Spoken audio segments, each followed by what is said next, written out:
are now at question 12. This is the only interesting question on the paper. Let's get started with part A, shall we? So, if z is equal to x plus yi, we're just gonna plug this in. So, x minus 2 plus I times y minus 1 is equal to 3. The modulus of this complex number is x minus 2 squared plus y minus 1 squared. And gotta take the square root of that is equal to 3, squaring both sides of the equation.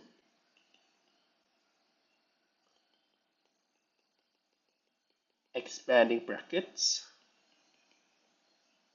The final answer is given, so you gotta be very careful in proving your answer. 4 plus 1 minus 9, that's minus 4. Part A is done. Part B. You are given that the argument of z plus p divided by z minus 1 is equal to pi by 4. So, where do we go from here? Z plus p divided by z minus 1. Z is x multiplied yi.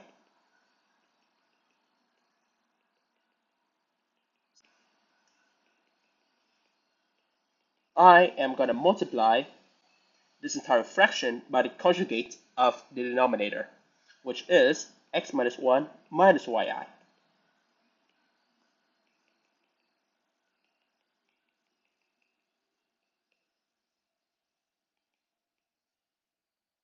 Denominator, we should have x minus 1 squared plus y squared. The numerator is pretty messy. It's gonna be x plus p times x minus 1 plus y times x minus 1 times I minus x plus p times yi, and the last term is y squared. I'm going to group all the real parts together and all the imaginary parts together. So the real part is x plus p x minus 1 plus y squared. The imaginary part is y times x minus 1 minus y times x plus p times I divided by this guy. Can we simplify this even further? Yes, we can. The first term is going to be x squared plus p minus 1 times x minus p plus y squared. The imaginary term is y times minus 1 minus p times I divided by, of course, this guy.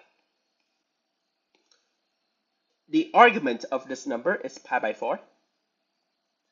If the argument of this is pi by 4, that means that tan of the real part divided by the imaginary part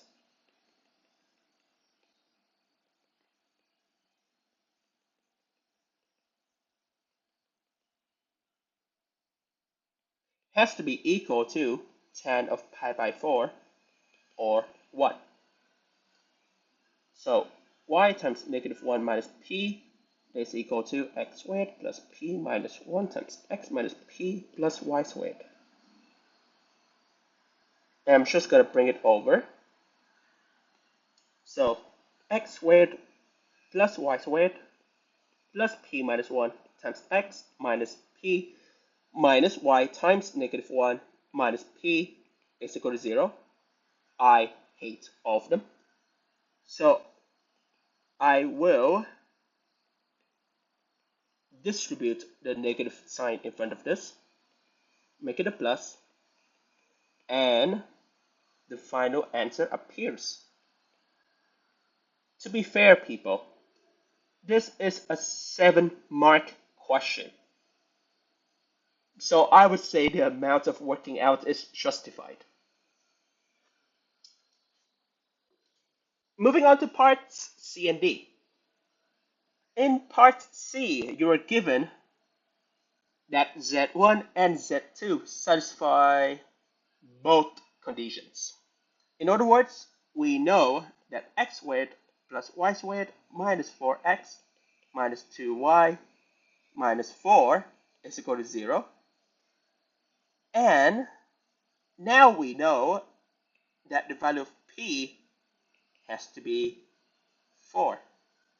So we can use this information and substitute it right back into our answer to part B. So x squared plus y squared plus 4 minus 1, 3x,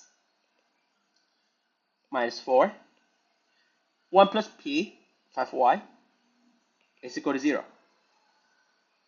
Okay, how are we going to solve the system? Elimination.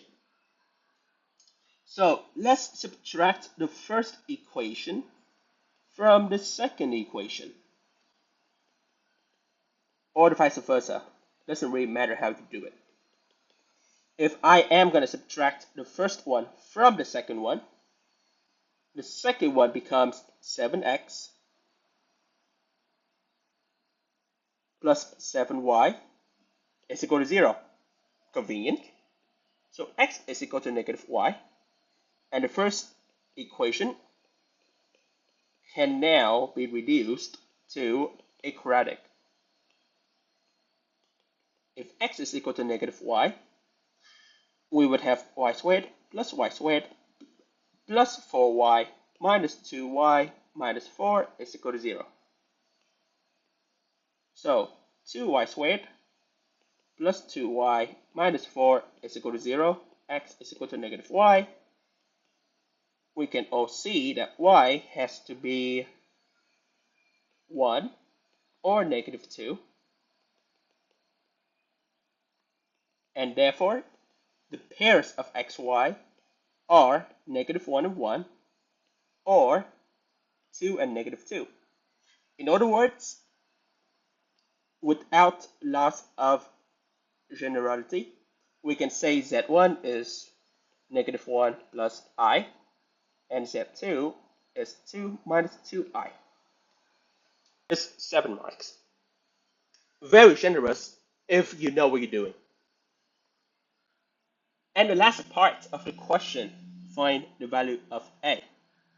I would say this is a very interesting question part. We know that Z1 and Z2 are not conjugates.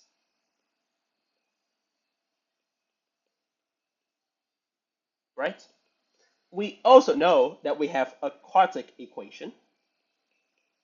That means we have 4 roots in total, real or complex.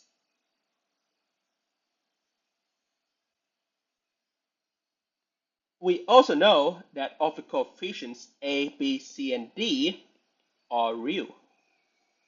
This means that Z1 conjugate and Z2 conjugate are also solutions, as the conjugate root theorem applies. This is crucial because this will allow us to reverse engineer to find the value of A. So you can say z to the 4 plus az cubed plus bz squared plus cz plus d is equal to z minus z1, z minus z2, z minus z3, z minus z4. Z3 we can say z1 conjugate. Z4 we can say z2 conjugate. So that would be z minus negative 1 plus I, z minus negative 1 minus I. z minus 2 minus 2i, and z minus 2 plus 2i.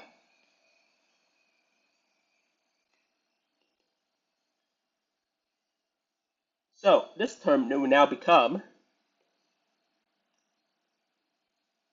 z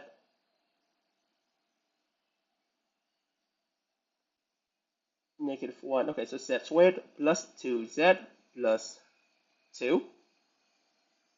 And the other term would be z squared plus 4z plus 8.